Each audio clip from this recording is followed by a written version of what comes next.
Friends, Sambalpur Mahanadi उपरे बना जाइथिबा हीराकुद नदीबंध हेउछि भारतर सर्वबृहत्तम बहुमुखी नदीबंध। एही नदी रे हीरा मिलुथिबा कथा आपण माने निश्चय सुनिथिबे।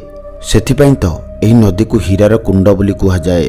1710 मसीहा पूर्व झरा संप्रदायर लोक माने एही नदी हीरा एवं सुना भली मूल्यवान जिनिस को संग्रह करुथिले।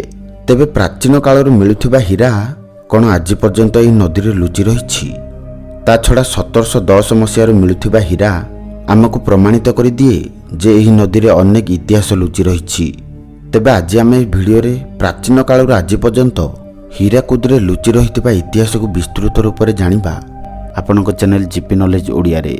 जदि एबे पर्यंत आपण माने आम चैनल जीपी नॉलेज ओडिया को सब्सक्राइब करि नाहंती तेबे भिडियो तळे लेखा जाइथिबा लाल कलर सब्सक्राइब बटन रे क्लिक करी आम चैनल को सब्सक्राइब करि दियंतु।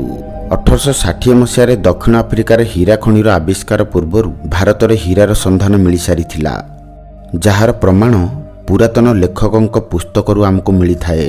कौटिल्य तांको अर्थशास्त्र पुस्तक एवं बराहमिहिर तांको बृहत शास्त्र संहिता यार उल्लेख करिसंती। ओडिशार विदेश को हीरा रप्तानी हेबा कथा क्लाउडियस टेलोमी तांको पुस्तक जियोग्राफिया रे उल्लेख करथिले।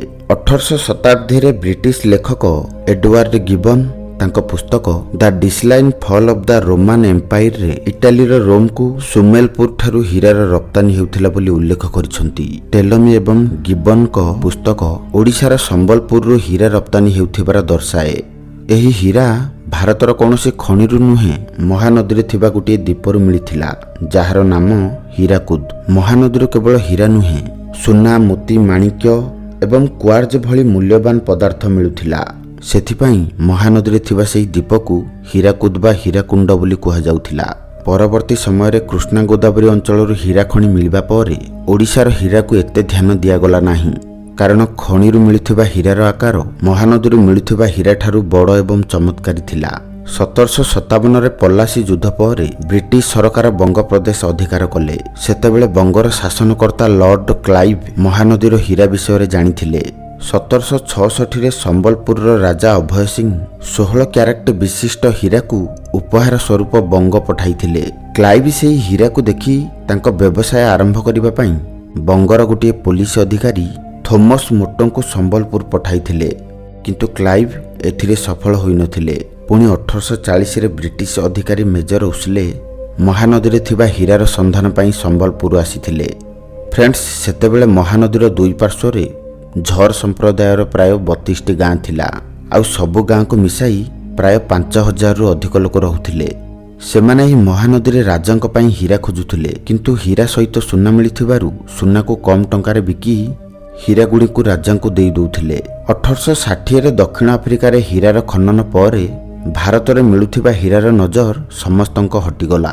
तापरे अनेक दिन पर डॉक्टर बी.आर. आंबेडकर 1945 मसीह संबलपुर रे महानदी बंध प्रकल्प करने पई प्रस्ताव देले। तापरे 1948 मसीह डैम रो कार्य आरंभ करा जाई 1957 मसीह शेष करा जाइथिला। आ ई डैम रो उद्घाटन देशर प्रथम प्रधानमंत्री जवाहरलाल नेहरू करिथिले। फ्रेंड्स, जदि आपण माने हीराकुद डैम विषय रे पार्ट 2 देखिबा को चाहंती तेबे हमको कमेंट करंतु, आमे गोटे नुआ एपिसोड आनिबु। आमे आशा करूछु आपनको एई वीडियो भलो लागिथिबो। जदि भलो लागिछि तेबे लाइक करंतु एवं सांग मानक सहित शेयर करंतु। एमितिका इंटरेस्टिंग वीडियो देखिबा पई आम YouTube channel GP knowledge Odia को सब्सक्राइब करंतु। आज पई एतिकी, पुणी देखा हेबा एक मजादार नुआ एपिसोड सहित। वीडियोटी को संपूर्ण देखिथिबारु आपण मानक बहुत बहुत धन्यवाद।